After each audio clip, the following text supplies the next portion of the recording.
So good morning everyone, my name is Ankit and today we are going to discuss about the fourth stage of cognitive development theory which was given by the Jean Piaget. Last class में हमने जाना था third stage के बारे में जो कि पाई जाती है 7 से 11 साल के बच्चों के बीच, जो कि थी कंक्रीट ऑपरेशनल स्टेज। तो आज हम पढ़ेंगे फोर्थ स्टेज के बारे में जो कि है फॉर्मल ऑपरेशनल स्टेज। लेकिन इसके बारे में पढ़ने से पहले हम जान लेते हैं आखिर फॉर्मल ऑपरेशंस का मीनिंग क्या होता है। ऑपरेशन का मीनिंग मैंने आपको बताया ही था, लॉजिक।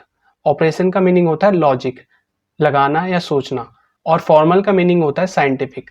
मतलब कि जो इस स्टेज के बच्चे हैं वो साइंटिफिक वे में सोचने लग जाते हैं या साइंटिफिक वे में लॉजिक लगाने लग जाते हैं। वो चीज़ों के पीछे छिपे रीज़न को जानने लग जाते हैं और जानना चाहते हैं कहीं ना कहीं। साथ ही साथ वो इस स्टेज में आके कंक्रीट ऑब्जेक्ट्स के साथ साथ जो एब्स्ट्रैक्ट टर्म्स हैं या चीज़ें हैं जो कि काल्पनिक चीज़ें हैं उनके बारे में भी कहीं ना कहीं सोच पाते हैं। मान लीजिए अगर आप किसी बच्चे से कहते हैं कि अगर आपके 4 हाथ हैं तो आपकी टोटल फिंगर्स कितनी होंगी, तो जो इस स्टेज का बच्चा होगा, फॉर्मल ऑपरेशनल स्टेज का बच्चा होगा जो कि 11 साल से ज़्यादा का होगा, वो इस क्वेश्चन को सोच पाएगा, अपने दिमाग में एक इमेज बना पाएगा 4 हैंड्स की और उन फिंगर्स को गिन के आपको बता भी पाएगा। तो ये जो क्वालिटी है ये आती है फॉर्मल ऑपरेशनल स्टेज के अंदर। इससे पहले मतलब कि 11 साल से पहले ये क्वालिटी बच्चों के अंदर नहीं पाई जाती। तो अब देखते हैं इस स्टेज के क्या क्या करैक्टरिस्टिक्स हैं। तो सबसे पहले इसकी जो करैक्टरिस्टिक है वो है हाइपोथेटिकल थिंकिंग। लेकिन उसको जानने से पहले मैं आपको इंडक्टिव रीजनिंग और डिडक्टिव रीजनिंग के बारे में बताना चाहूँगा। तो इंडक्टिव रीजनिंग क्या होती है? मान लीजिए आपको पता है कि जो डॉग है, कुत्ता है या इंसान है या जो ट्री है, ये सब क्या है? लिविंग थिंग्स हैं। एंड देन फिर आप इन सबको जोड़ के या इनसे एक निष्कर्ष निकालते हो या इनसे एक नियम बनाते हो या एक जनरल रूल बनाते हो कि जो भी चीज़ें ग्रो होती हैं वो क्या है? वो लिविंग थिंग्स हैं। तो इस तरह की रीजनिंग को बोला जाएगा इंडक्टिव रीजनिंग। लेकिन जब हम किसी जनरल रूल से या किसी नियम से या किसी डेफिनेशन से अलग अलग एग्जाम्पल्स पर जाते हैं, जैसे कि इस केस में अगर एक बच्चा है और उसको मैम पढ़ाती है कि जितनी भी थिंग्स ग्रो होती हैं उनको बोला जाता है लिविंग थिंग, और फिर वो अपने घर पर जाके ये सर्च करता है कि कौन कौन सी चीज़ें लिविंग थिंग्स हैं, जैसे कि डॉग है या कोई पर्सन है या कोई ट्री है। तो इस तरह की रीजनिंग को बोला जाएगा डिडक्टिव रीजनिंग। तो इस स्टेज में आके क्या होता है, जो बच्चे होते हैं उनके अंदर हाइपोथेटिकल थिंकिंग आ जाती है। हाइपोथेटिकल थिंकिंग का मतलब ये है कि उनकी जो थिंकिंग है वो सिस्टमैटिक हो जाती है, वो चीज़ों को सही तरीके से करने लग जाते हैं, थोड़ा साइंटिफिक वे में करने लग जाते हैं। तो मान लीजिए अगर एक बच्चा है, अगर आप उसको एक टास्क देते हैं कि आपके सामने 5 टेस्ट ट्यूब हैं, उसके अंदर अलग अलग कलर के लिक्विड है एंड उनको मिला के कोई एक स्पेसिफिक कलर बनाना है, तो जो बच्चा स्टेज 4 का होगा, मतलब कि फॉर्मल ऑपरेशनल स्टेज का होगा, 11 साल से बड़ा होगा, वो क्या करेगा? वो जो लेफ्ट में जो आपके पिक्चर है जहाँ पर 1+2, 1+3, 1+4, 1+5, मतलब कि वो सबसे पहले क्या करेगा? जो पहली जो टेस्ट ट्यूब है उसको दूसरी से मिलाएगा, फिर पहली को तीसरी से मिलाएगा, पहली को चौथी से मिलाएगा, पहली को 5वीं से मिलाएगा। तो इस तरह की थिंकिंग को बोला जाएगा सिस्टमैटिक थिंकिंग। लेकिन जो बच्चे खाली किसी को भी मिला देंगे, जैसे आप सेकंड फिगर में देख सकते हैं कि 4+2 मतलब 4th टेस्ट ट्यूब को मिला दिया और 5th को मिला दिया, ऐसे ही 5+3 5th को मिला दिया और 3rd को मिला दिया, मतलब किसी को भी मिला दिया एक रंग बनाने के लिए जो भी उस बच्चे को दिया जाएगा। तो इस तरह की थिंकिंग को बोला जाएगा ट्रायल एंड एरर अप्रोच। तो जो बच्चे फॉर्मल ऑपरेशनल स्टेज में होते हैं उनके अंदर आ जाती है सिस्टमैटिक अप्रोच। अब जानते हैं हाइपोथेटिकल थिंकिंग। तो जो आपकी हाइपोथेटिकल डिडक्टिव रीजनिंग होती है, इसमें हम क्या करते हैं कि सबसे पहले जो भी प्रॉब्लम हमारे सामने है उसके पॉसिबल कॉजेस को अपने आप सोचते हैं या उसके जो पॉसिबल सॉल्यूशंस हैं उसको अपने आप सोचते हैं।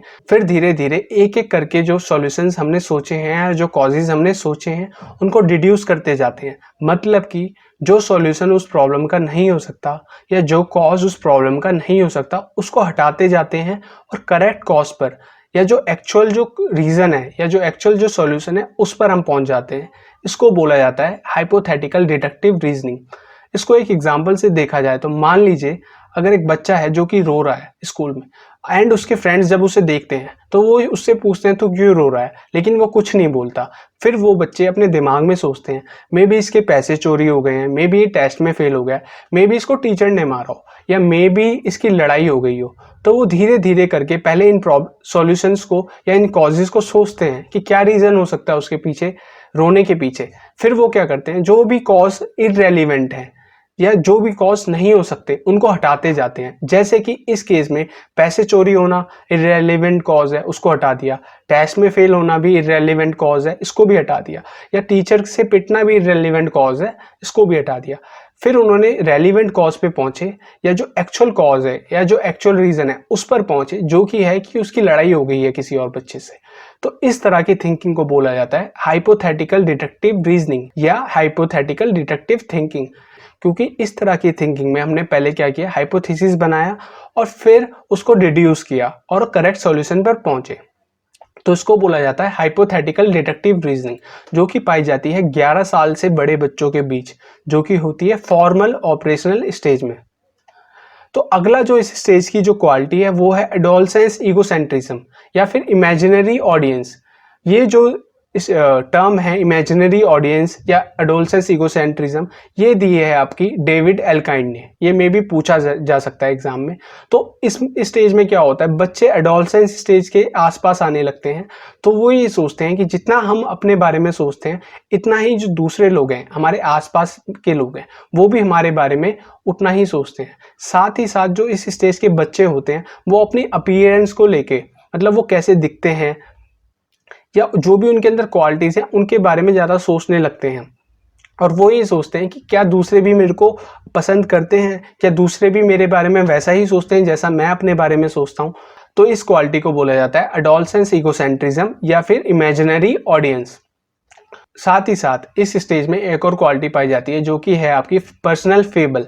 इसका मतलब है कि जो बच्चे होते हैं उनके अंदर एक यूनिकनेस की क्वालिटी आ जाती है। मतलब कि वो ये सोचते हैं जो मैं फील कर रहा हूँ या जो मैं सोच रहा हूँ वो दूसरा बंदा नहीं सोच सकता या दूसरा बंदा फील नहीं कर सकता। जैसे आप अपनी स्क्रीन पे देख रहे हैं कि जो यहाँ पर एक लड़की है वो ये सोच रही है कि जो भी वो इस टाइम पे फील कर रही है वो कोई भी दूसरा पर्सन फील नहीं कर सकता या समझ नहीं सकता। इस क्वालिटी को बोला जाता है पर्सनल फेबल।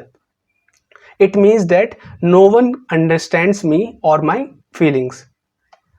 तो इससे अगली जो क्वालिटी है इस स्टेज में वो है स्पेटियल एंड टाइम कंसेप्ट्स। मतलब कि बच्चे इस स्टेज में आके जो ये कंसेप्ट्स हैं, जैसे कि कोई चीज़ किसी के ऊपर रखी है या नीचे रखी है या बीच में है, इन तरह के जो कंसेप्ट्स हैं इनको समझने लग जाते हैं।